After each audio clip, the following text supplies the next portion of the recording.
éxito en este semestre, y no solamente en el estudio, sino en nuestra vida personal.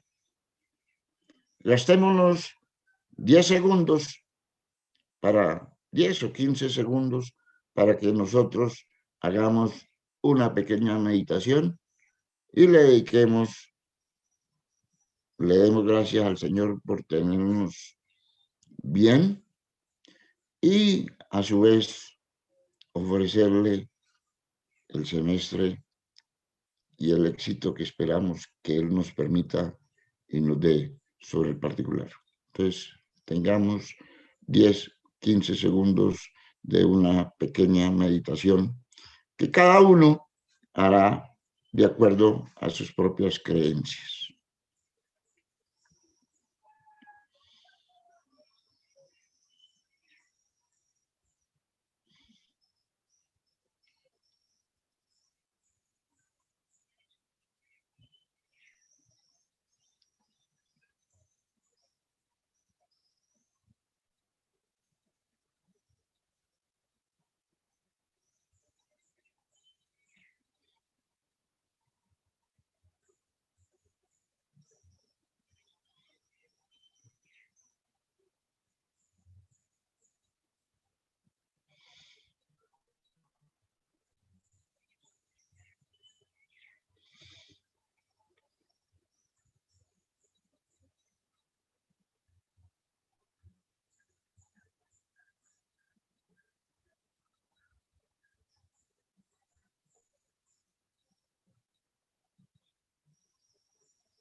Bueno, señores, espero que lo solicitado por ustedes al Creador les sea concedido.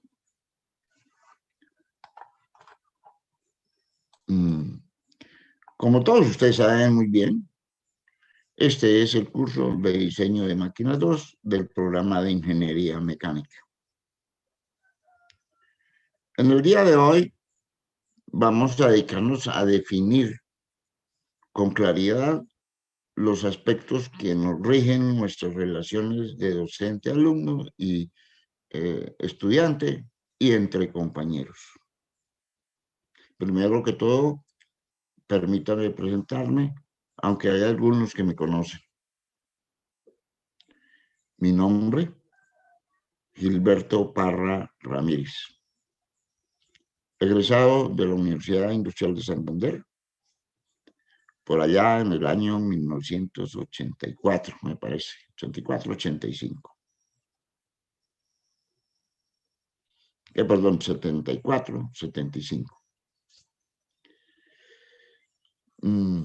Una vez egresé, fui a la industria durante varios años y regresé a la institución como docente de tiempo completo.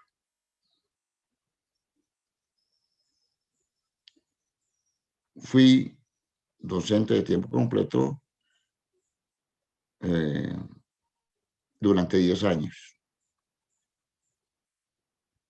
Me retiré para un cargo importante en la industria. De ahí pasé al sector público, donde desempeñé varios cargos. Y después de varios años, regresé como profesor cátedra en el año 2002, alternando la cátedra con mis negocios particulares. Estudié metalurgia física, maestría en metalurgia física, y entre el 2002 y 2003 hice especialización en mecatrónica.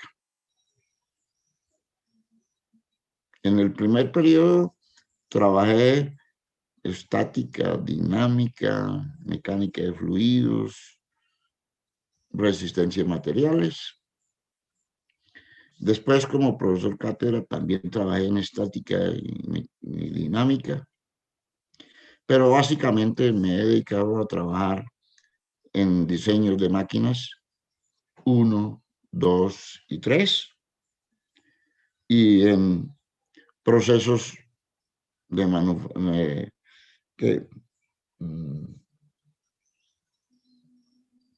materiales de ingeniería, como especialista, como maestría en metalurgia física. Pero mi énfasis ha estado en el diseño de máquinas 1, 2 y 3. Es decir, que tengo una larga experiencia en estas asignaturas, siempre como profesor cátedra. Yo normalmente doy a la universidad, trabajo en la universidad la mañana y las tardes lo dedico a mis negocios particulares. Y ahí hemos venido desde el 2002, ya casi 20 años como profesor de cátedra. En cuanto hace al diseño de máquinas 1, pues seguimos el programa oficial, lógico, que ha fijado la universidad. Y es por ello que nosotros debemos de, contemplamos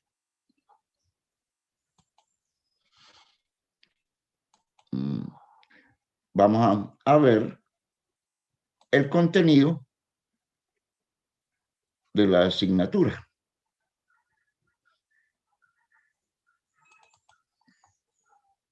La asignatura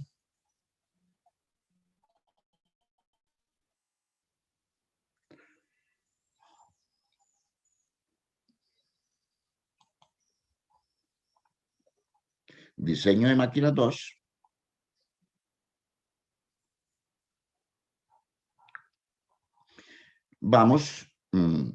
se visualiza, bueno, el primer capítulo vamos a hablar de tornillos de potencia.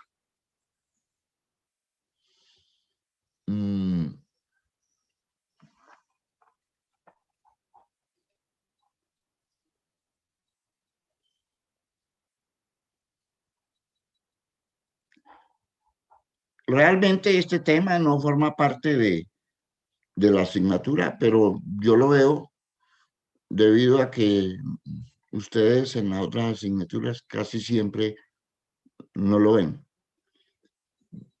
Debía estar en resistencia de materiales o estar en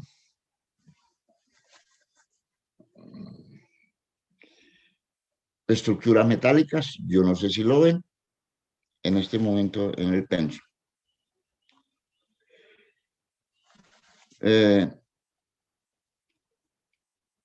Perdón, el tema tornillos de potencia sí, pero lo que debemos de ver antes es columnas, toda la teoría de columnas y para poder aplicar las columnas en los tornillos de potencia. Este capítulo consta de esas dos partes. Enseguida hablaremos de un capítulo dedicado a los resortes, o sea, los materiales para los resortes, las características de los materiales, las condiciones de los resortes, los diferentes tipos de resorte, que básicamente son resortes de compresión, de tensión y de torsión. Otros tipos de resortes especiales, resortes Belle-Ville. Otro tipo de resortes, las ballestas. Básicamente ese es el contenido de este aspecto de los resortes.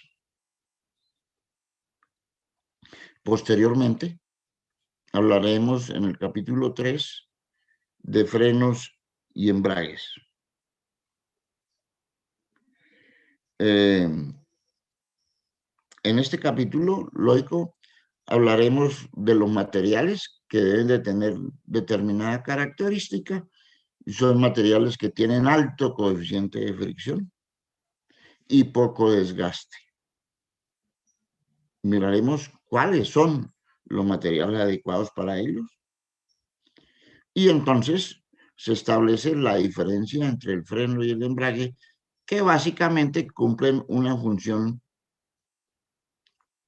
La de parar un elemento, que es los frenos, y la de otro, la de cambiar la velocidad de un elemento hacia el otro, que son los embragues. Funciones similares, pero contrarias.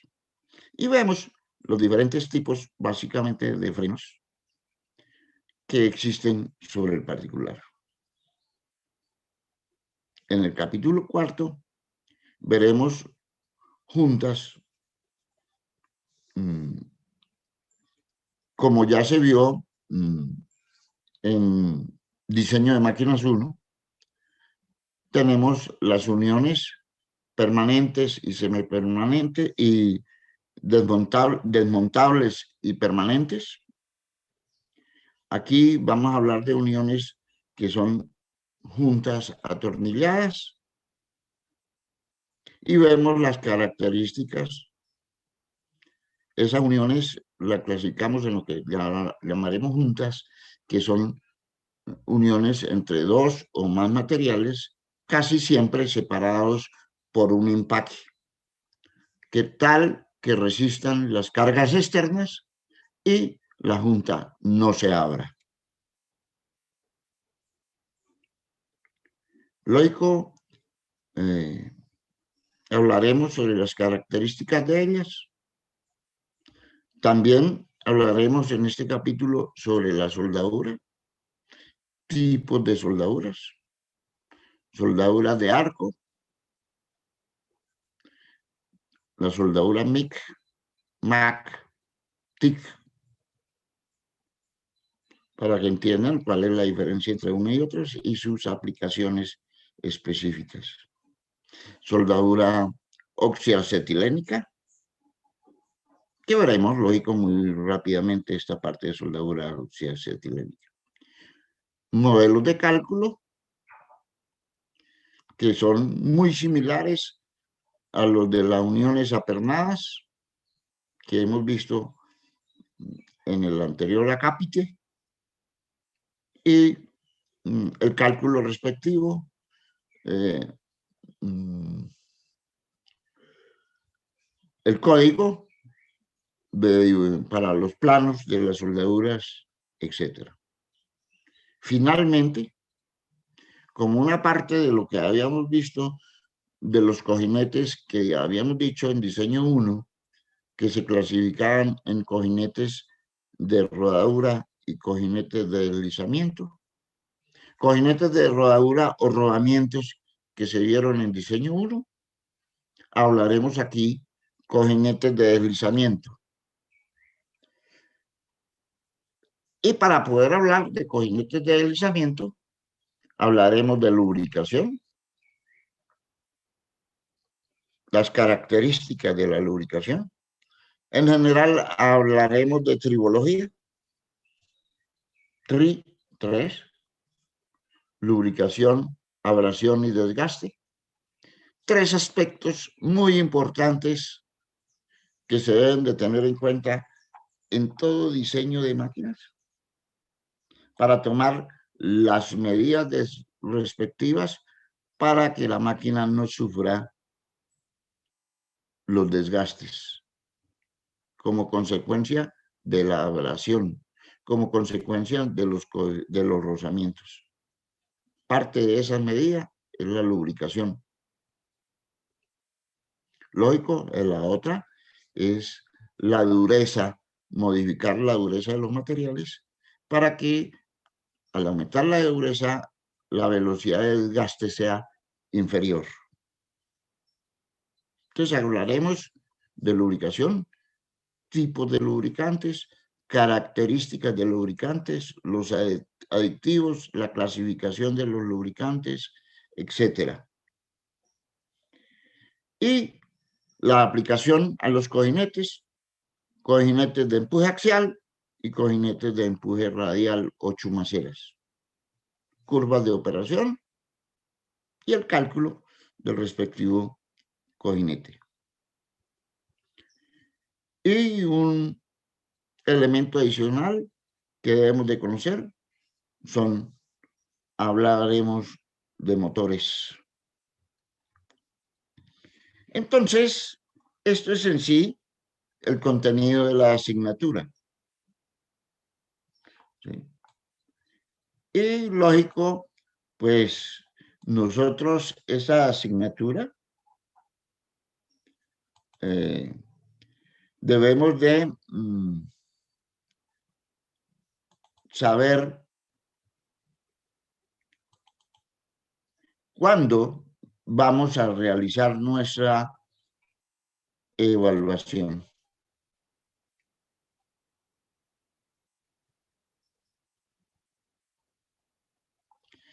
¿Ven en sus pantallas el contenido? Bueno, como ustedes observan, aquí están un cuadro, lógico que yo le haré llegar, donde están los contenidos y están unas posibles fechas de evaluación, teniendo en cuenta más o menos el tiempo que gastamos en el desarrollo de esos contenidos. El primero, tenemos el proceso de diseño, un breve repaso sobre las características del proceso de diseño, el diseño concurrente, procesos de manufactura, recordar los conceptos de factor de seguridad y unos criterios muy rápidos que ya se establecieron en diseño 1 y que por tanto pues los podríamos obviar. En segundo paso es el cálculo de columnas. He dicho que este tema no forma parte del contenido oficial de ingeniería mecánica de esta asignatura, pero lo vemos debido a que muchos de ustedes no han visto el desarrollo de esas ecuaciones y cómo se manejan para sus aplicaciones. La ecuación de Euler, la ecuación de la secante, condiciones de apoyo de la columna, modelos de cálculo, etcétera, para poder aplicar esas ecuaciones de columna en el cálculo de tornillos de potencia, que van a actuar como columnas. Entonces, a los cuales debemos de aplicarle las ecuaciones que veremos en primera instancia. Materiales, cálculos, tablas, etcétera. ¿Cómo se calcula? Bajo el concepto de cargas combinadas, cargas de fatiga, ecuaciones de Goodman, ecuaciones de Soderberg, con Moore o con Maisis. Recuerden su diseño de máquinas 1. Una fecha aproximada de evaluación, abril 24.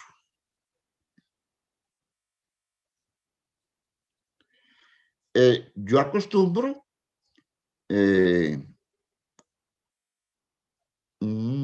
una vez terminado el contenido, dejar una semana para posteriormente hacer la evaluación.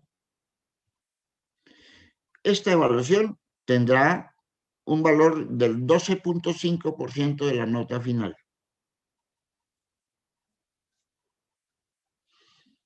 que sería la primera nota que tengamos. La segunda es el cálculo de resortes.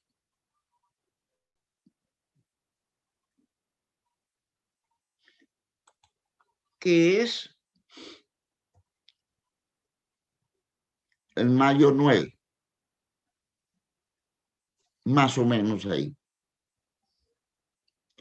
Que tendrá, lógico, aquí resortes de tensión, de compresión, de torsión, el cálculo, los materiales, etcétera, que tendrá un valor de 12.5. La suma de estas dos notas me dará la primera nota que va a quedar en el sistema, que será el 25% de la nota total. La siguiente será el cálculo y selección de frenos y embragues. Los materiales, los diferentes tipos de frenos, frenos de disco, embragues de disco, frenos cónicos, embragues cónicos, ya frenos de banda ancha, larga, frenos de banda corta, frenos de la banda larga externa o interna, pivotados, etcétera. El cálculo que será aproximadamente en mayo 29, con un 12.5%. Juntas, apernadas y soldadas, el análisis de los pernos, cómo se calcula la junta, y uniones atornilladas, lo mismo que uniones soldadas. Modelos de cálculo, características, etcétera, aproximadamente junio 12. Esta es fecha donde estaremos por ahí realizando la evaluación. Por ahí en esa fecha, no recuerdo si es el 15 o el 20 y pico, salimos de vacaciones. Y este sería el 12.5 y la suma de los dos sería el otro 25%.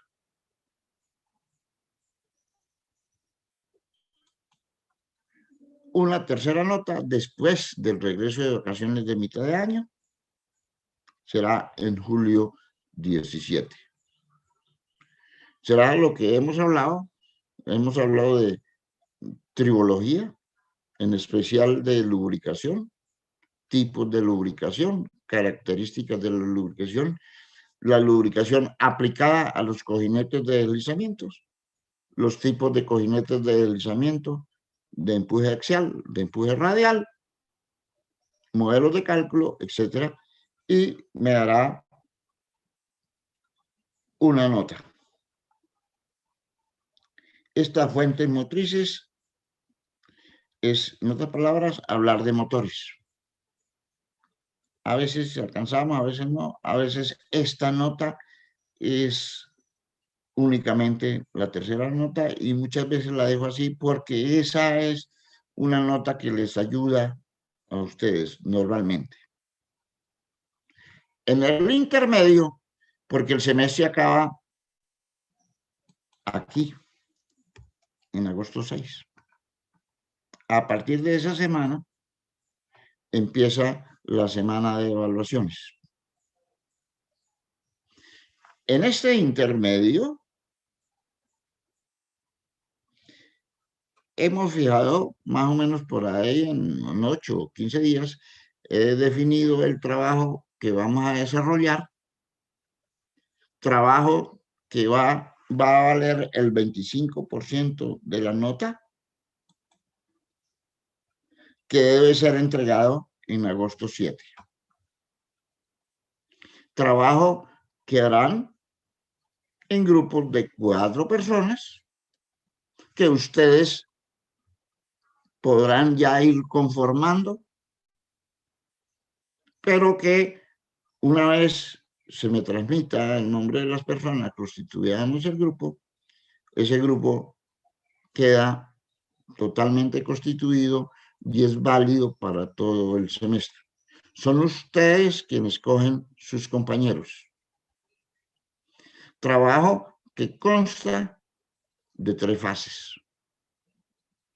La primera fase es la entrega del proyecto siguiendo la norma que sigue la universidad para la presentación de los anteproyectos de la elaboración del proyecto de grado.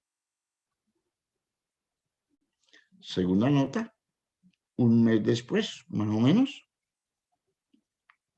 Bueno, la primera, una vez colocado, un mes después, es esa primera presentación, donde tiene que venir el marco teórico sobre el que ustedes van a trabajar, la teoría estudiada a fondo, el análisis, las bibliografías que van a utilizar. No es que me copien los mismos libros de aquí, son las bibliografías especializadas en ese equipo, etcétera, que sería en la primera entrega, siguiendo la norma que fija la universidad. Segundo, entrega sería el cálculo el cual lo hacemos en base a la teoría que hemos planteado en la primera parte de la propuesta. Y finalmente, la última entrega, aquí en agosto 7, los planos de conjunto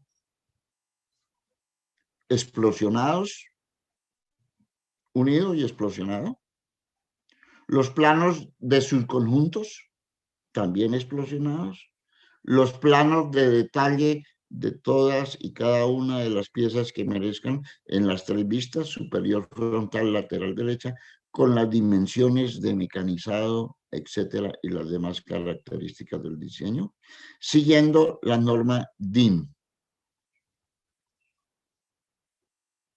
ya sea en formato A3, A4, A3, A2 o A1.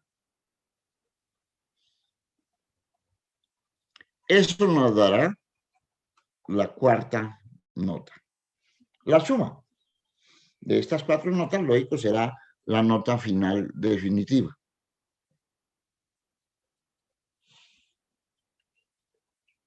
Sobre esa nota definitiva, debo de decir lo siguiente. Primero, cuando yo entregue las notas por medio electrónico, ustedes tienen una semana para solicitarme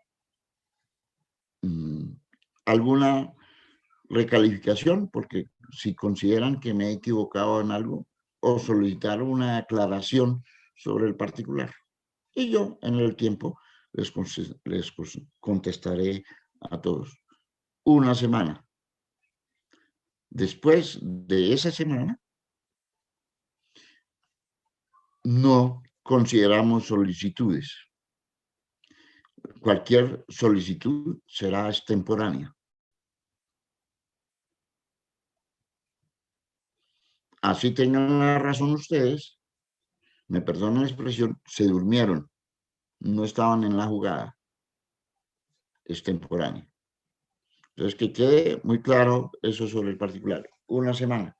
Porque es que me ha ocurrido que cuando aparece la nota final, profesor, ¿por qué no me revisa el primer parcial? El primer parcial lo hicimos a veces 5 o 6 meses antes. Que es que yo creo que allá usted se equivocó. No hay razón. Los reclamos deben ser justamente en los tiempos adecuados para ellos. Yo con mucho gusto, si ustedes tienen la razón, con mucho gusto la doy. Y siempre ha sido mi política en ese sentido. Yo no me apego a una nota por capricho. Me apego porque efectivamente ustedes se han equivocado. Pero es posible que yo me haya equivocado, entonces ustedes tienen la razón. Y con mucho gusto se las daré. Partan de ese principio. Pero ojo, deben de tener la razón. No hagan reclamos porque sí. Porque primero pierden su tiempo y me lo hacen perder a mí. Entonces, hago esa aclaración pertinente sobre cómo vamos a manejar la relación con respecto a las evaluaciones. Las evaluaciones, lógico, todas, a pesar de que a partir del 19 de abril vamos a tener alternancia, todas van a ser por medio electrónico. Yo lo envío por el correo oficial de la UIS, fijo un tiempo y tendremos ese tiempo. Voy a ser más rígido que la vez anterior, no haber aumentos de tiempo. Si fuera presencial, siempre durante todos los semestres se ha hecho durante 2 horas. El mismo tipo de evaluaciones que les hago a ustedes por medio electrónico. Pues aquí daré un poquito más, pero el tiempo será rígido. El medio electrónico se presta a mucha copia, debo decirlo. Y parte de no dar más tiempo es como consecuencia de que hay personas que, como no llega el límite de tiempo y no saben cómo hacer, piden más tiempo para poder decirle al compañero, mándeme lo que usted hizo, y me mandan aquí copia de lo que hicieron nosotros. Es fácil de detectar cuando hay copia. Cuando la secuencia, cuando las operaciones, cuando lo mismo que escriben es exactamente igual lo uno con lo otro. Quiero ser enfático en este semestre sobre este particular, donde encuentre examen de ese tipo, que puede ser algunos, a veces los parciales, yo lo puedo clasificar en 3 o 4, un grupo. De 30, clasifico 3 o 4 formas de hacer parciales. Es decir, que uno lo hizo y lo pasó al grupo de amigos y los otros. Entonces, donde encuentre esa situación, 0 para todos al que lo hizo bien y para los que copiaron.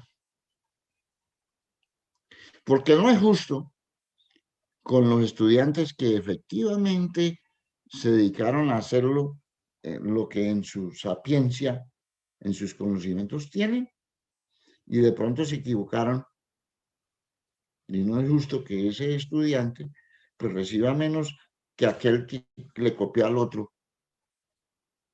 Entonces, ojo con eso. Quiero ser enfático en esa situación. No quiero tener ningún problema en ese sentido. Si es el caso, pues muy sencillo, lo mando a la escuela para que lo revisen, pero entonces la escuela, además de que si encuentra copia, les pasa a ustedes a la hoja de vida. Ojo con eso. Ojo con eso. Entonces, por favor, seamos honestos. Porque yo encuentro en el desarrollo de las clases que normalmente yo pregunto, así a una lista, y son las mismas personas las que contestan. Porque las otras, una costumbre que algunos tienen, sencillamente dejan el computador prendido y se van a hacer otra cosa.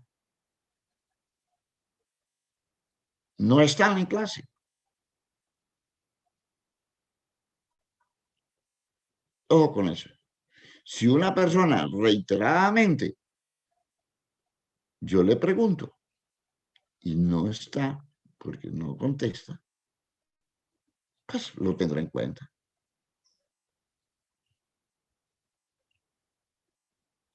Porque se van por decir algo abren el computador, ven la clase, se van a desayunar, se van y se bañan y al final están como si estuvieran en clase. Es un problema de responsabilidad y honestidad con nosotros mismos. Ojo con ese aspecto. Y pues preguntamos a las personas y vamos a apuntar. Intervienen preguntando, profesor, mire que aquí el problema, aquí usted como cometió aquí un error, esto aquí, normalmente las mismas personas. A esas personas que intervienen, voy a también a apuntarlos y tenerlos en cuenta en forma favorable, porque son copartícipes de la clase. Señores. Bueno, entonces tenemos las notas, tenemos el resultado final. Tengo mi costumbre de que el estudiante que obtenga 2.85 o más, yo le coloco 3. La universidad, la norma es 2.95 o más. Yo a motor propio el 2.85, porque considero que es factible que en algún punto de alguna calificación de pronto se me juega un poquito la mano, como esto es un poco de mirar y tratar de ser objetivo en la nota. Entonces yo creo que uno de 2.9 sabe, o de pronto sabe más que el de 2.95. Entonces, por eso el límite de corte conmigo en 2.85 y yo al final, el que esté en 2.85 y más, yo lo llevo a 3. Es una política trazada y que es válido para todos, por eso lo manifiesto públicamente. Pero también quiero ser claro, si por alguna razón alguien queda en 2.84 o 2.83, se quedará ahí. Si yo bajara a 2.84, el de 2.83 me dice, pero profesor, mire, pasó el de 2.84. Y si me bajo a 2.83, el de 2.82 me dice lo mismo. Y así continúo bajando y llego. Sería más fácil pasarlos a todos y no tener en cuenta. Mi deseo, mi aspiración es que todos pasen. Pero una cosa son mis deseos y otra cosa son los suyos. Y el interés y la voluntad que les pongan en el desarrollo de la asignatura. Si trabajan con toda seguridad, pasan. Pero si no le colocan interés, pues también con toda seguridad se quedan. No soy yo quien los pasa, son ustedes quienes ganan el curso. No soy yo quien me aprueba, son ustedes quienes van a aprobar porque aprendieron. Mi meta es tratar de comunicarles algunos conocimientos sobre un área específica con el objeto de que ustedes lo adquieran, lo aprendan y lo apliquen para la vida diaria en el desarrollo de su profesión. Entonces, desde ese punto de vista, pues esa es la evaluación. Para cualificar de alguna manera,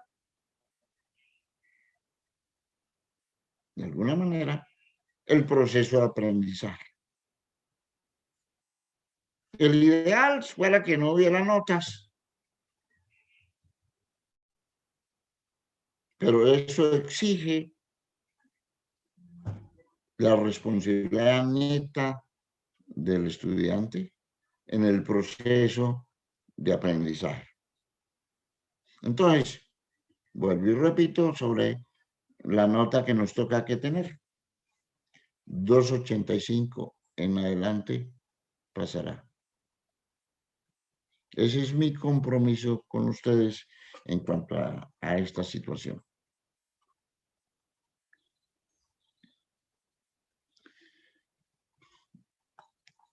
Debo decir que nosotros vamos a trabajar con una bibliografía básica, de donde vamos a obtener y he extraído la mayor parte de la información que les voy a transmitir.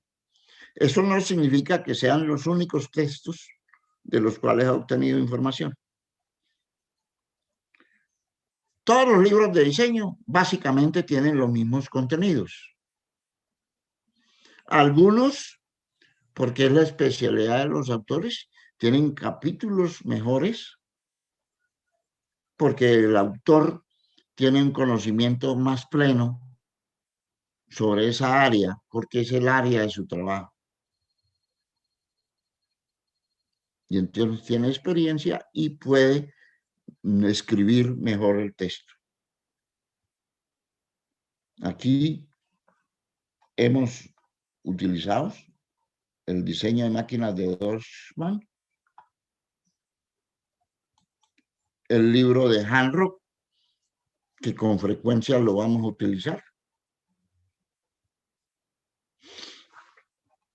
El libro de Robert Juven, Fundamentos de Diseño para Ingeniería Mecánica, o Esfuerzos de Formaciones, Resistencia a Esfuerzos de Formaciones, donde trae de manera particular algunas ecuaciones que son importantes y algunos conceptos que da mayor claridad. El catálogo de la Martin para sprockets de engranajes. El libro de diseño de Robert Mott. Los clásicos, libro de Norton, del cual vamos a tomar varios aspectos de engranajes en unión con el de Chile. Hernán Rojas ha hecho un resumen de varios textos en su manual, digámoslo así, en sus módulos, donde vamos a tener buena información adecuada para ellos. Son libros de publicaciones del profesor Hernán Rojas, hoy retirado en Ingeniería Mecánica. El clásico libro de Chile, que también vamos a utilizar mucho. Igualmente, el libro de Fatiga de Alfredo Parada, que lo vamos a utilizar, que se utilizó en Diseño 1 y lo vamos a utilizar con frecuencia aquí, que creo que a ustedes se lo suministré vía internet. ¿Lo tienen? Los catálogos que vamos a necesitar para cuando vayamos a seleccionar rodamientos, etcétera, que ustedes recuerden la SKF, etcétera, etcétera. Los diferentes catálogos. En general, cualquier libro de diseño es bueno. Como ya les dije, la diferencia entre el uno y el otro está en el énfasis que el autor hace en un capítulo de manera particular, que es el capítulo que él maneja. Por decir algo, Hanrock pues, es especialista en lubricación, en cojinetes, asesor de la NASA en eso. Pues en ese tiene muy buenos elementos para trabajar y trabajaremos por ahí. Rojas y para una recopilación, un resumen bien sustancioso sobre la información que traen los diferentes autores. A ellos recurriremos. de manera particular al libro de Alfredo Parada de Fatiga. Por ahí vamos a empezar, por la teoría de columnas, que él trae muy bien explicada en su manual. Estos son los textos con los cuales vamos a trabajar.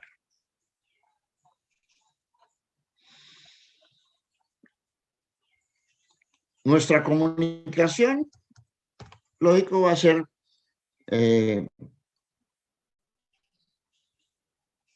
hasta el 19 de abril, o sea, hasta dentro de 15 días, vía totalmente internet. A partir del 19, la universidad tiene programada la alternancia. Para los estudiantes que deseen estar en la facultad, en la universidad, pero en el salón de clase, pero de acuerdo a una programación que la universidad define para todos y cada uno de ustedes los que desean estar allá. Luego será una clase común y corriente, la cual desde los equipos de la universidad será transmitida a los demás que estarán en el resto del país.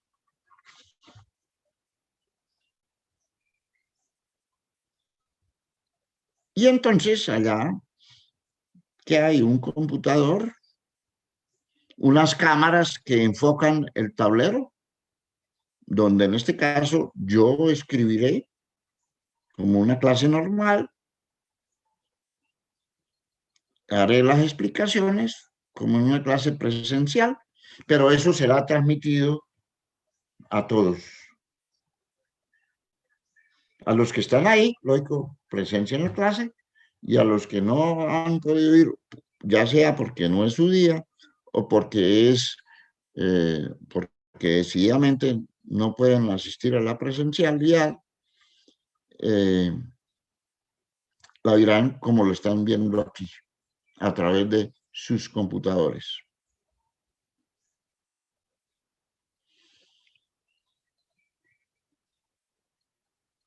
Yo, a su vez, hay una pantalla donde los veré a ustedes con sus nombres y pues habrá la interacción de preguntas cuando sea el caso, cuando alguien quiera decir, como puede ser aquí, cada uno realizar la pregunta y, lógico, habrá el diálogo y los compañeros que estén en el salón de clase, pues también los visualizarán a ustedes.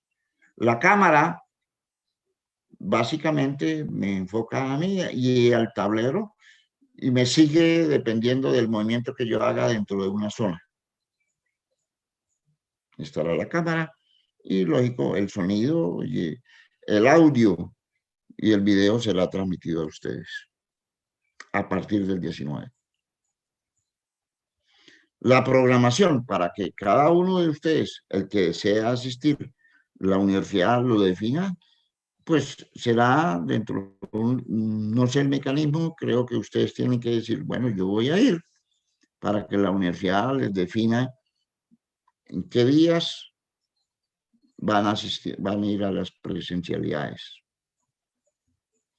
En el caso de los laboratorios, lógico, deben ser presenciales. No sé, alguna pregunta sobre el particular. De lo contrario, toda la transmisión, toda nuestra relación será por este medio electrónico. Los parciales los enviaré por el correo de la universidad.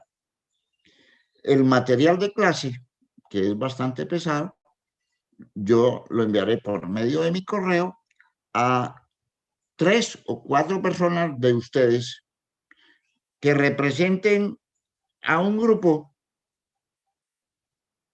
para que yo se la envío a ellos y él a su vez haga la distribución entre sus amigos y conocidos.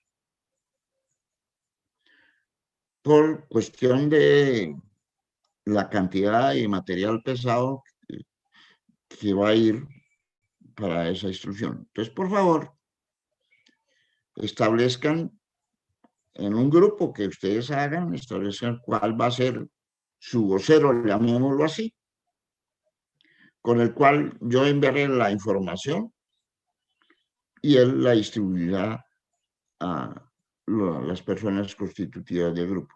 Lógico, me establecen de qué grupo es, porque en cada grupo habrá 2 o 3 o máximo 4 representantes para distribución de ese material, que irá por mi correo personal. Los exámenes, exactamente como se hizo en diseño 1, lo envío por el correo de la UIS y ustedes me responden por mi correo personal, que es Gilberto Parra 1393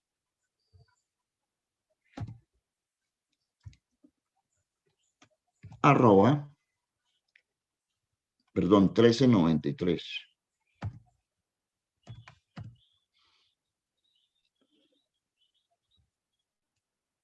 arroba gmail.com.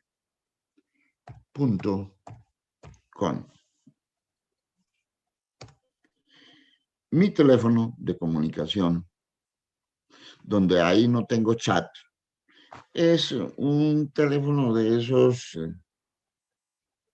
flechas, que es el que tengo destinado para por ahí cualquier pregunta y yo la respondo vía correo.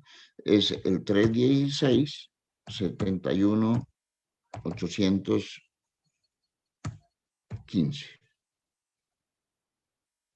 Esa es la vía de comunicación que tendremos con algunos, diríamos con la mayoría. La demás, los que irán al salón de clase, pues serán atendidos en forma personal. ¿Alguna pregunta? Profe, yo tengo una pregunta. Sí. Usted dice que así volvamos a clase presencial, los parciales van a ser de manera electrónica. ¿Hay una hora más o menos estipulada en la que se dan esos parciales? No, lo ideal sería en la clase, sería 2 horas. Yo prefiero, porque el tema es bastante extenso, de común acuerdo con ustedes, fijamos el día y la hora. Yo lo que he hecho en los semestres anteriores es normalmente a las 8 de la noche, porque algunos, y terminé haciéndolo el lunes porque algunos trabajan el sábado y amanecen trasnochados el domingo. Entonces, por, por referencia con respecto a ustedes, yo no tengo ningún problema hacerlo a la hora de clase. La única diferencia es que compareamos esa hora que la necesitamos para dictar clase, ¿sí? Pero la hora la acordamos de común acuerdo, la hacemos entre común acuerdo entre ustedes y yo. ¿Entendido? Buscando que el beneficio, que la disponibilidad de ustedes. Por eso le he dicho que es un día tentativo. Las fechas que por ahí en esos días está. No le digo es tal día exactamente para poder en un momento determinado transar con ustedes exactamente la fecha y la hora. ¿Entendido? Sí, sí, señor, gracias. ¿Algo otra duda?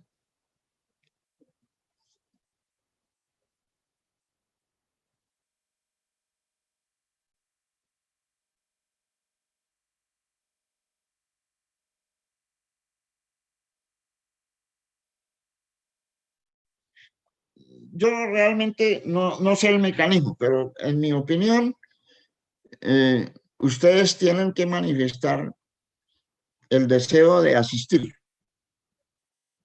Entonces, yo diría, comuníquense con la escuela para que le expliquen qué es, con la secretaría, cómo hacerlo. ¿Sí? Porque todos no van a poder ir. O yo no sé si la universidad partirá el grupo en, digan, 35 parte en grupo de 3, por decir algo. Los lunes le tocarán los 12 primeros, por decir algo. El martes, los 12 siguientes. El miércoles, y así, no sé. ¿Sí? En todo caso, es la universidad quien define quién va a ir. Pero lógico, dentro de los 12 que puede decir que ir el lunes, algunos dicen, no, yo mejor, supongamos vivo en Málaga. Yo ¿para qué me voy a Bucaramanga a pagar arriendo, comida, etcétera? Si yo puedo asistir a mi clase aquí desde Málaga y no puedo ir, entonces manifiesta su duda, manifiesta su inquietud, perdón, y dice, no, a mí no me programen porque sí, no sé exactamente el mecanismo, pero la universidad tiene que manifestárselo a ustedes. ¿Queda claro? Porque a todos no. Si fuera presencial ya netamente, pues sí, sería ir todos al salón, común y corriente. Pero como es alternancia, unos días sí, otros días no, pues hay que definir. Segundo, el que no tenga problemas, que no viva con personas mayores, que viva muy remoto, y los costos de estar en Bucaramanga. Pero la mayoría, digamos, vivimos en Bucaramanga. Yo preferiría, en mi caso personal, estarme aquí donde estoy, en una parcela. Tengo el medio de la comunicación, tengo todas las comodidades aquí. Tengo espacio para poder salir a caminar, aire puro. Pero la universidad me dice, hágase presente en el salón de clase y me toca estar allá. Sí, en el caso personal mío. Mi preferencia sería que me digan, usted puede estar allá, donde está. Pero esas son las reglas de juego y uno tiene que, si acepto que la oferta de que las clases, pues yo tengo que cogerme a las reglas que fije la universidad sobre el particular, no las que yo prefiera. ¿Sí? Entonces, esa es la razón básica y fundamental. En el caso de ustedes, pues yo les diría, comuníquense a ver, porque no sé, debo decir con sinceridad que no sé cómo es el proceso de selección de quién va y quién no va a clase. ¿Queda claro en este aspecto? ¿Alguna otra pregunta?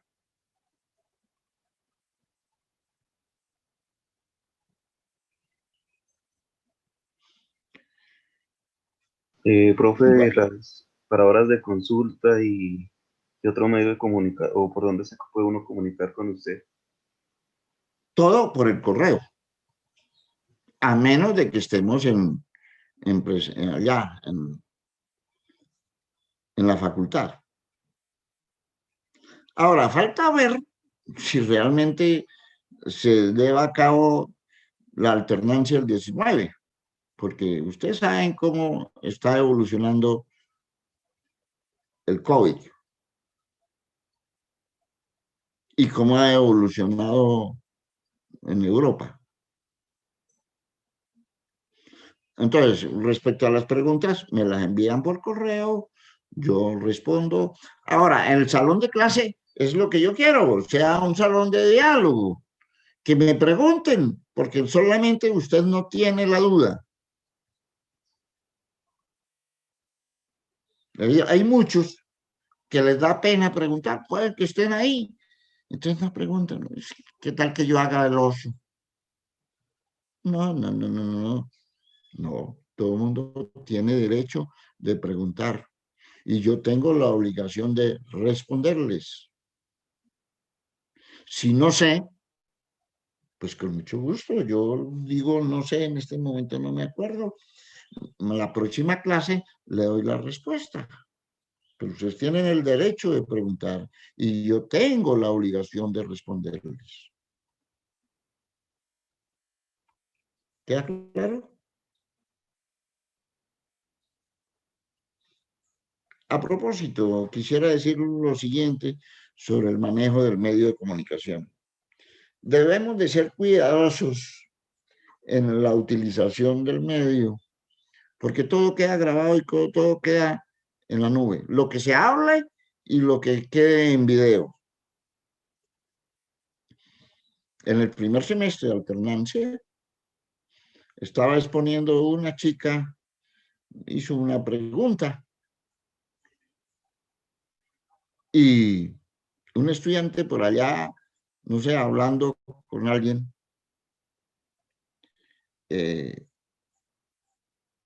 se refirió en términos no apropiados. No repito la palabra porque me queda grabada ahí.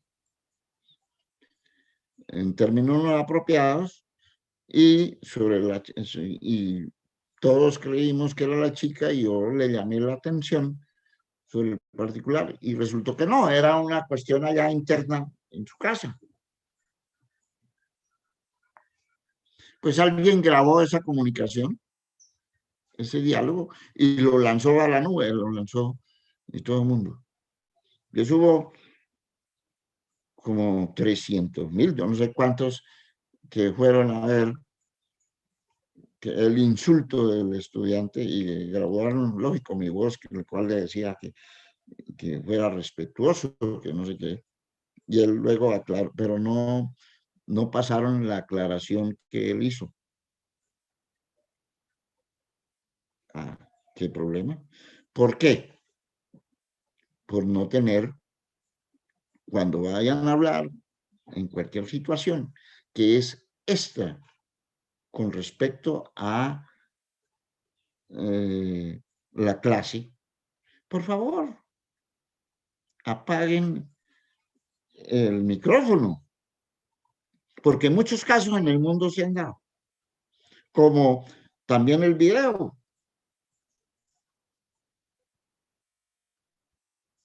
Se han dado personas que levantan y prenden, abren el video y tal, están, digamos, desnudos y no saben que está el video y después de que salió al aire, pues seamos cuidadosos con el uso tanto de el micrófono como en el video. Hago esta observación por el bien de todos, de ustedes y mío. Yo aquí no me puedo poner a hablar ahí, me perdono la expresión, pendejadas,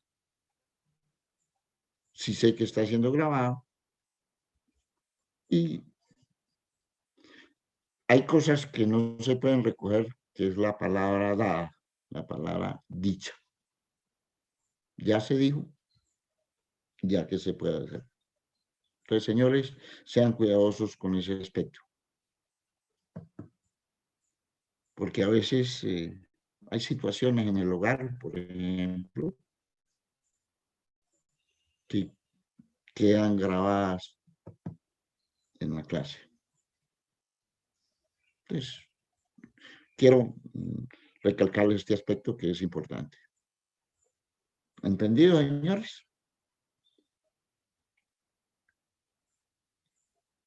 ¿Queda claro? Sí, profe. Sí, profe. Bueno, ahora yo deseo opiniones de ustedes. ¿Qué desean? Necesito que la clase sea participativa. No me gusta que yo hable y hable y hable en un tema y ustedes no pregunten. Porque es que cuando preguntan, se eliminan la duda. Cuando usted dice, profesor, pero ¿de dónde salió esto? ¿Por qué hace usted eso? Usted tiene el derecho de preguntar, porque si le queda la duda. ¿Por qué tomó esa decisión así? No coman entero, en ninguna clase. Y a mí me gusta que estén preguntando. Ojalá me corrigieran. Profesor, mire, usted se equivocó ahí. ¿Listo? No les dé pena.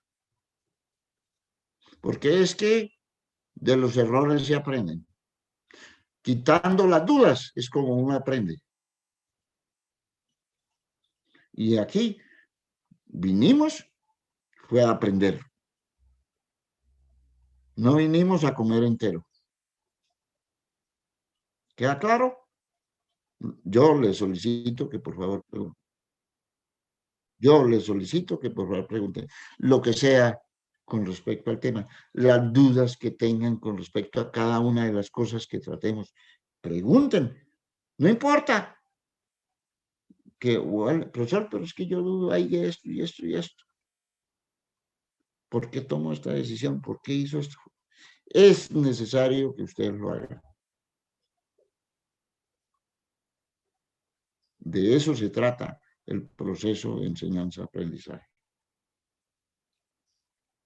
Bueno, entonces, esto es ilógico, este tratamiento de la relación, ya sea presencial o ya sea por el medio electrónico, debe ser de mutuo respeto entre ustedes y yo. Yo debo de responderles a ustedes con el mayor respeto que ustedes se merecen. Darles las explicaciones que ustedes requieran en un momento determinado. Pero a su vez, las interpelaciones, las preguntas, las dudas, las diferencias que tengamos, las trataremos de mutuo respeto, de mi parte hacia allá y de allá hacia acá. Pero a su vez, las diferencias que pudieran presentarse entre ustedes, igualmente merecen ese mismo respeto. Que si por alguna razón se llegara a presentar una diferencia entre ustedes, las trataren de la mejor manera posible en base al diálogo para solucionar las divergencias que en un instante determinado se pudieran presentar. Esa es la base de la comunicación y es la base de vivir en sociedad, el diálogo. Por ello, es que yo mantengo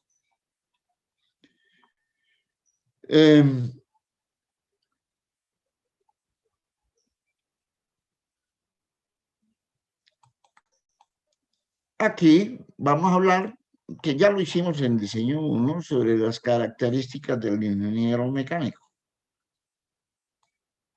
Este diagramita. Pero ya hemos visto en diseño 1 algunas características y aquí el tiempo que tenemos es corto y voy a hacer el énfasis aquí en las competencias. En las competencias comunicativas,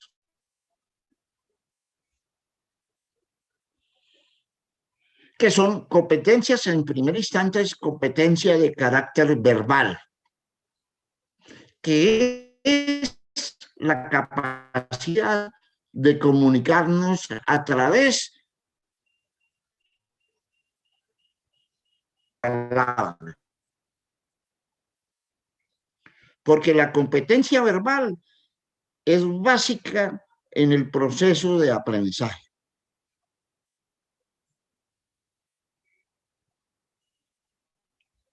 Y entonces, pues vamos a hablar un poquito del proceso de aprendizaje.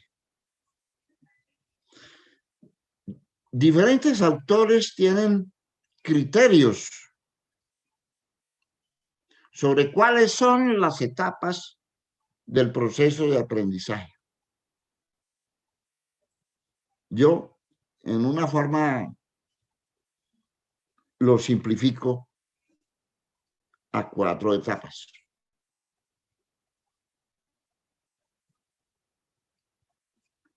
Primera etapa, la decodificación.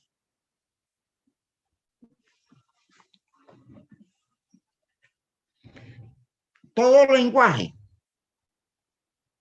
todo idioma tiene unos códigos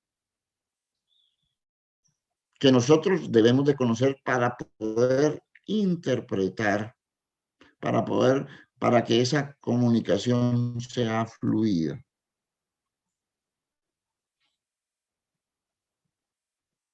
En el caso de nuestro idioma español, la base está construida en base a los códigos definidos por el alfabeto, de la A a la Z. Códigos que tienen unas normas para que las diferentes letras se combinen y formen las palabras.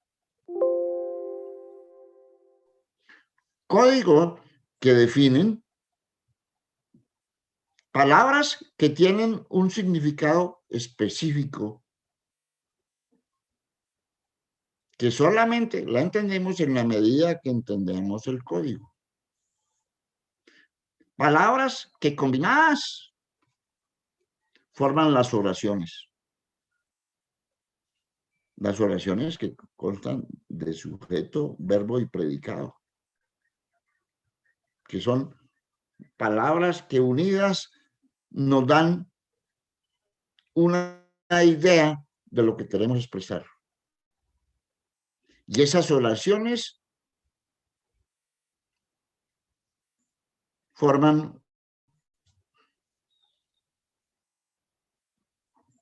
perdón, esas frases forman unas oraciones, y esas oraciones a su vez forman un texto que debe estar enmarcado en un concepto, en un contexto de tiempo y lugar.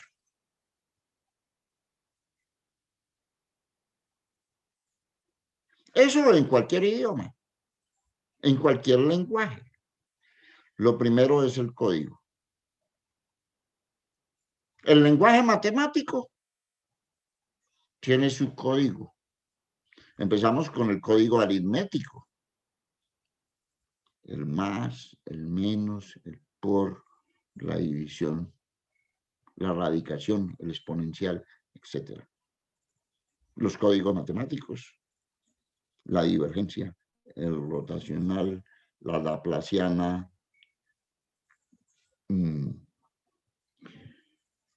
la integral, el diferencial, que tienen un significado que nosotros debemos de conocer. Entonces, para poder comunicarnos, debemos de conocer el código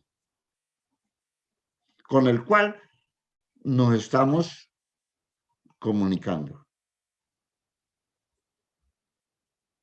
Eso exige que en la medida que avancemos en nuestra formación, avancemos en el conocimiento del código que nos da el significado de las palabras y por tanto podemos entender los términos de comunicación.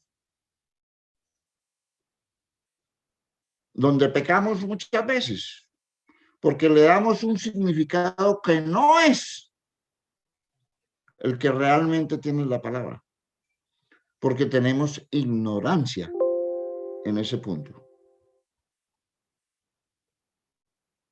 Y por esto es ahí, en esa primera fase del aprendizaje, en la decodificación, donde patinamos enormemente.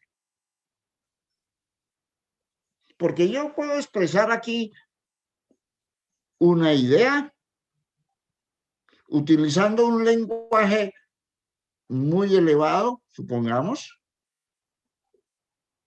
del cual ustedes no conocen su significado, y por tanto, lo que yo diga para ustedes no tiene ningún significado.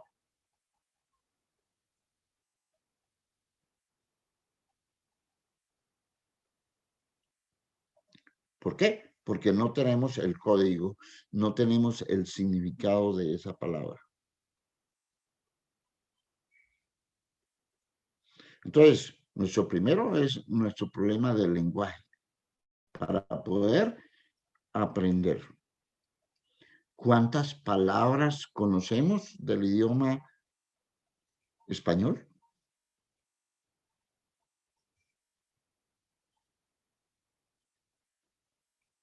¿1000? Un niño, un bebé, empieza con 2, ma, pa. Para él esas palabras tienen un significado. Mamá, que el ser que lo acompaña, lo abraza, me perdona la expresión, le da teta, le da comida. Y pa tiene el significado de protector, de que lo ayuda, lo lleva, etc. Y luego viene el desarrollo de su propio lenguaje en la medida en que va teniendo significado para él. Fíjate que la palabra ma tiene significado porque es la persona que lo abriga, lo abraza, lo acaricia. Ese es el significado que tiene para él. Y así, cada una de las palabras tienen un propio significado que de no tenerlo, pues no aprendemos. Entonces, nuestro problema muchas veces estriba en que no decodificamos adecuadamente. Y en muchas oportunidades, dañamos los exámenes porque no entendemos el significado del contenido que se nos está dando en el enunciado, porque no lo ubicamos en el contexto adecuado. De pronto conocemos el significado de la palabra, pero no la ubicamos en el contexto adecuado de tiempo, modo y lugar.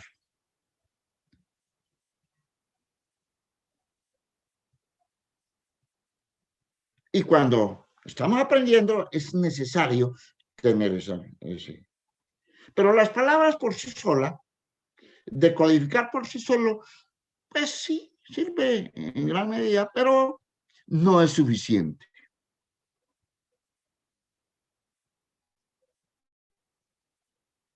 Viene el siguiente paso del aprendizaje, el análisis.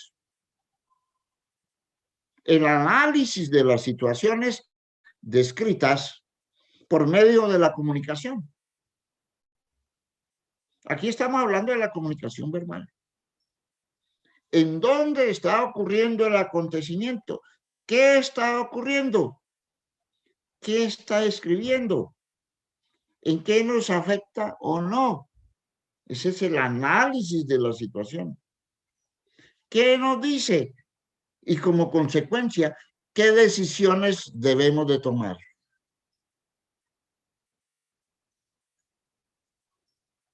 Eso es inherente a la comunicación. Es inherente al proceso de aprendizaje. ¿Qué les estoy diciendo acá? ¿Me afecta sí o no? Si me afecta, ¿por qué me afecta? ¿Y qué debo hacer? Yo debo tomar una posición. Tomar esa posición es inferir, que es el otro proceso del aprendizaje. Decodificar, analizar e inferir, que es tomar una posición con respecto a una situación para poder tomar una decisión de manera particular. Y eso se da siempre que hay comunicación. Yo tomo una posición.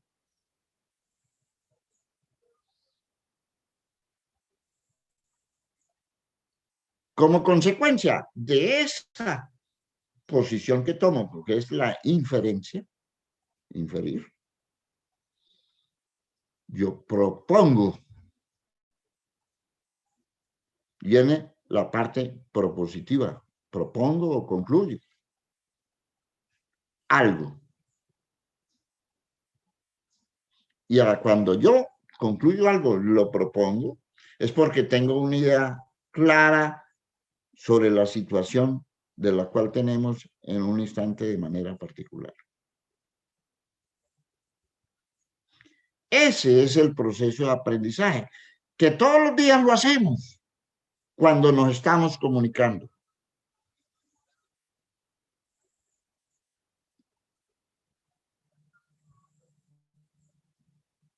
Y hay diferentes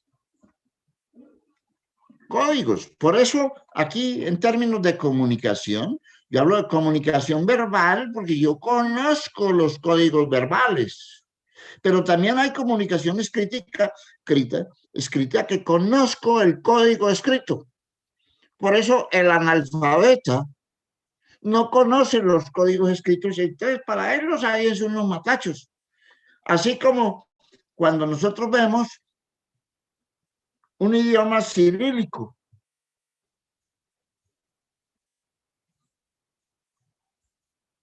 por ejemplo el árabe,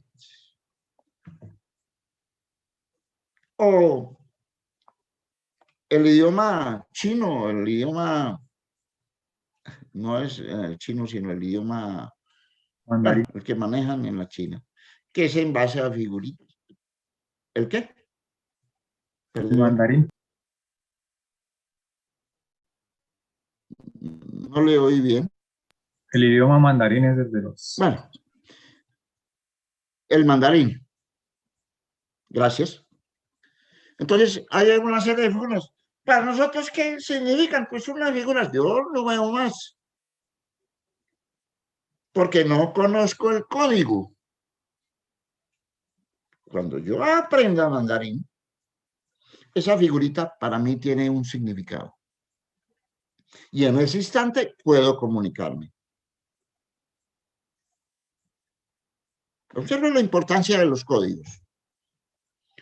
Cuando yo conozco los códigos matemáticos, yo escribo una ecuación en el tablero o aquí, y ustedes saben de qué estoy hablando. Si escribo, dibujo la curva y de la integral, saben de qué estoy hablando. Pero para alguien que no conozca nada, es un dibujito y una línea, y no tiene ningún significado. Por ejemplo, el lenguaje de computación. Código binario. 0 y 1. El que no maneje eso ve una chorrera de ceros y de unos combinados. Y eso no dice nada. Pero para el especialista, para el que conoce el tema, pues ese 0 y 1 son las órdenes que le está dando en un instante determinado. Está traduciendo a un nuevo código. De ahí la importancia del código. Del inglés, si yo no conozco el código, pues yo oigo hablar ahí, pero no sé nada. Veo las letras y no sé nada. Entonces, necesito los códigos para verbal y escrito. Y eso significa entender el significado. Para que eso para mí signifique algo. De lo contrario, la comunicación es nula. Importantísimo en nuestra vida diaria. Conocer códigos. Lo mismo en la gráfica. Veo un plano. Y veo unos matachos y unos dibujos, ¿y eso qué es? Bonito. Pero ahí me están diciendo mecanizados, tipos de soldadura, tratamientos, etcétera. Toda la información que trae el plano. Yo lo veo, líneas, figuras ahí. Para mí no tiene ningún significado porque no conozco los códigos gráficos. En el caso de nosotros, un plano electrónico, Dios, resistencias, etcétera. Para alguien que no sepa nada de eso, no le dice nada. Para el que conoce, sí, aquí tengo que colocarle una resistencia, aquí un condensador, aquí, etcétera. Un diodo, aquí, sí, los diferentes elementos que tiene. Entonces, para que esa comunicación tenga sentido, la primera fase que debemos de tener es el código. Pero lógico, eso ahí puesto, yo tengo que analizarlo para conocer su sentido y poder concluir, inferir y proponer.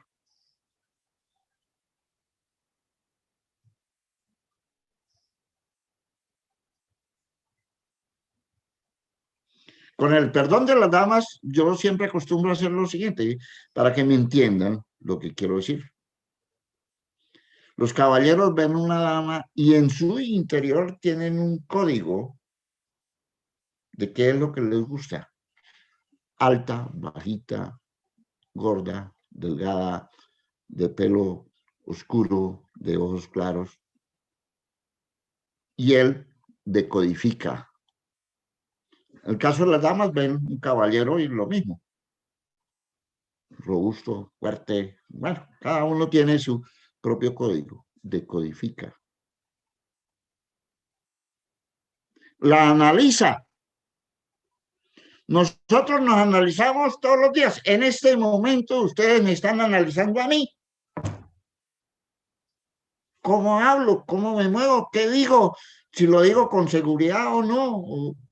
¿Cómo actúo? Uno lo hace todos los días. En todo momento. Es el análisis que está haciendo. Infiero. Ah, no, ese profesor no sabe nada. Ah, no, esa chica me gusta, está bonita, está hermosa. Ah, ese joven está interesante. Toca echarle los perros. O lo contrario.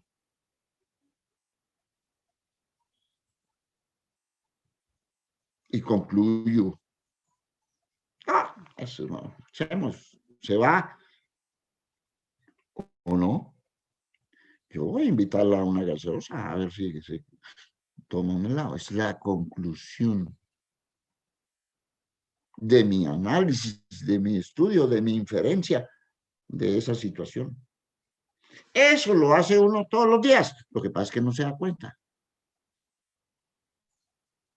Pero en el proceso de análisis y aprendizaje tenemos que hacer eso, porque ese es el análisis racional que tenemos que hacer de todas las cosas que nos ocurren. Porque al final nosotros somos el resultado de las decisiones que se toman y las decisiones se toman después de codificar, analizar, inferir y concluir.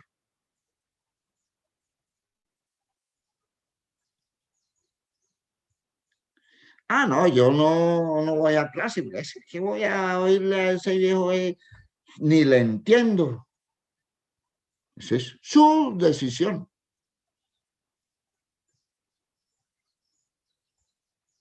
Entonces uno toma en la vida diariamente miles de decisiones como consecuencia de algunos códigos, de algo del aprendizaje que ha tenido. Algunas en forma inconsciente, derivadas de las costumbres, de cada uno y otras en forma consciente. La universidad cumple con su función si lo enseña a usted a analizar las situaciones, a tomar decisiones bajo un criterio de análisis, conociendo los diferentes códigos que van a regir. En este caso, a regir nuestra profesión de ingeniería mecánica.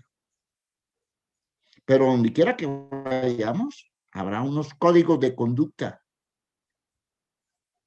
unos códigos de lenguaje, unos códigos de comportamiento. El semáforo no es más que un código. El rojo, pare porque es peligro. El amarillo, ojo, cuidado. El verde, pase tranquilo. Ese es un código que lo hemos aprendido a lo largo de nuestra experiencia. Para alguien que no ha visto un semáforo, eso no significa nada.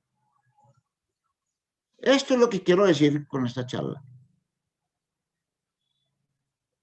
Nuestra comunicación depende de los códigos y del análisis que hagamos sobre lo dicho o lo actuado de manera particular.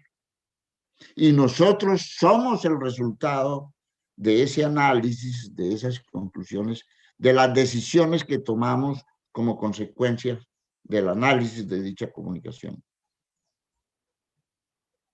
Hoy hemos tomado muchísimas decisiones.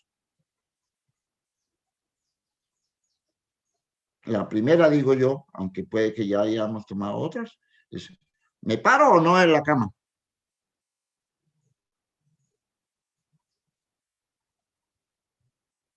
La segunda, digo yo, ¿me pongo o no las sandalias?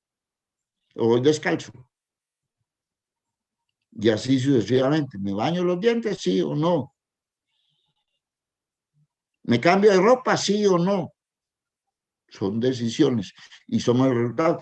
¿Voy a clase? ¿Prendo el computador para dar la clase? Sí o no. ¿Me aburre esa clase? ¿Lo apago? Sí o no. Son decisiones y somos el resultado de las decisiones que tomamos como consecuencia de nuestro proceso de aprendizaje que sigue las 4 etapas del pensamiento de las cuales he descrito: decodificar, análisis, inferencia y proposición.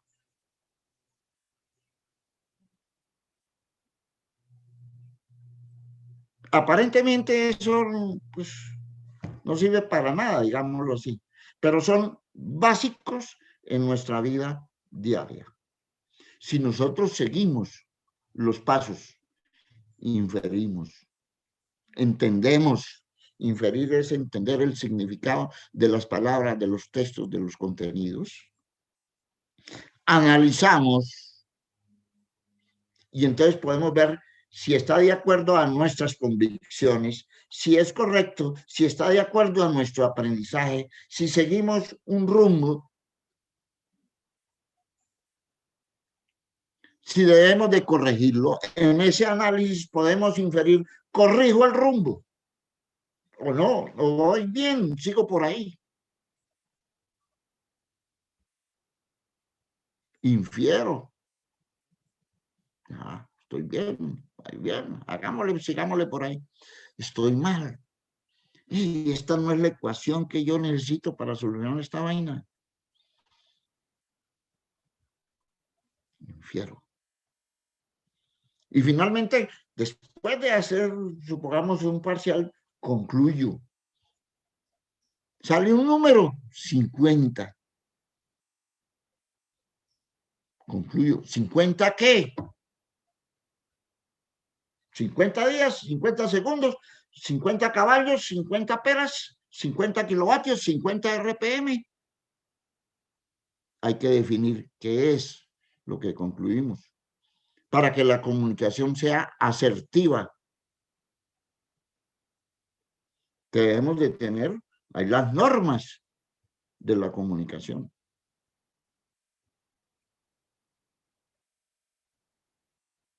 Entonces, señores, básico, importante es la comunicación. Lógico, aquí en la comunicación están los idiomas, además de la comunicación gráfica, los idiomas. La comunicación corporal. Yo puedo estar aquí hablando y diciendo, en mi cuerpo, diciendo todo lo contrario.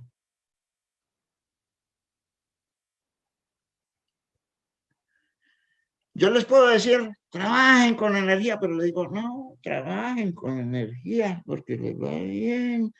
Ay, ay. Entonces, mi actitud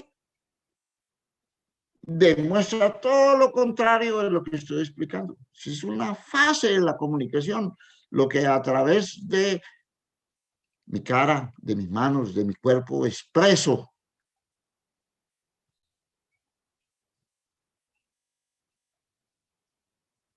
Es una parte de mi comunicación. Es integral. Y cada uno de nosotros tiene su forma de comunicarse. Tenemos mayor o menor habilidad de comunicarnos de una u otra forma. Yo que le estoy pidiendo, por favor, sigan estas normas de comunicación y verá que nos va bien. Utilícenla en la elaboración de plazos parciales. ¿Cuántos de ustedes, por falta de codificación adecuada, no han dañado N parciales? Y después de que uy, el problema decía así, ¿no era lo contrario?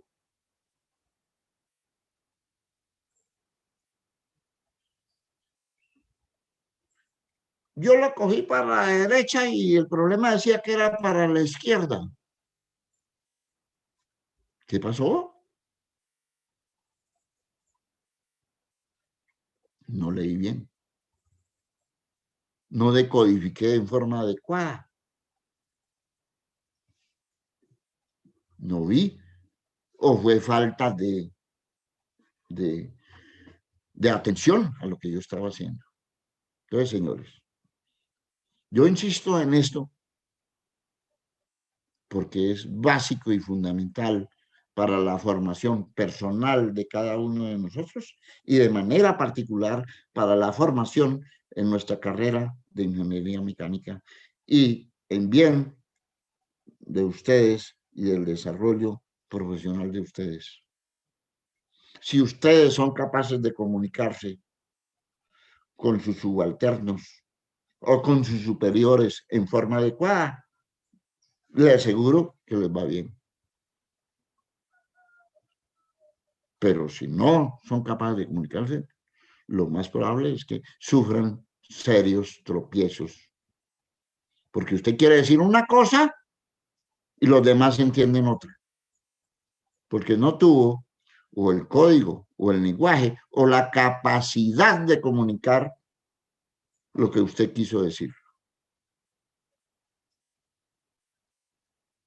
Sé que tenemos falencias. Cada uno tiene determinado nivel. Corresponde a nosotros eliminar las falencias en todos estos términos de comunicación verbal, escrita, gráfica.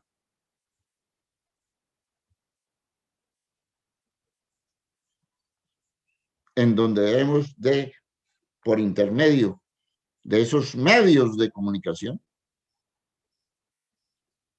utilizando los medios adecuados, comunicar en forma adecuada nuestros pensamientos, nuestras ideas, nuestros conceptos, para que los demás nos conozcan y actúen de acuerdo a nuestros deseos. Y tomen, a su vez, sus propias decisiones. Lógico, cada uno toma las decisiones que considera conveniente en un momento determinado. Yo por eso, como ya hemos visto este cuadro, le dedico un énfasis aquí en diseños a este aspecto, porque es básico y fundamental. Y algún día se acordarán de esto que les estoy diciendo.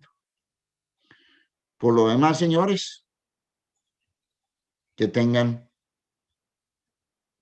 un feliz día, un resto de día feliz, Profe, que estén muy bien. disculpe, Sí, un compañero preguntó en el chat que dice, profe, disculpe, para el proyecto nos podemos hacer con personas de otro grupo suyo. Pues si no lo leyo.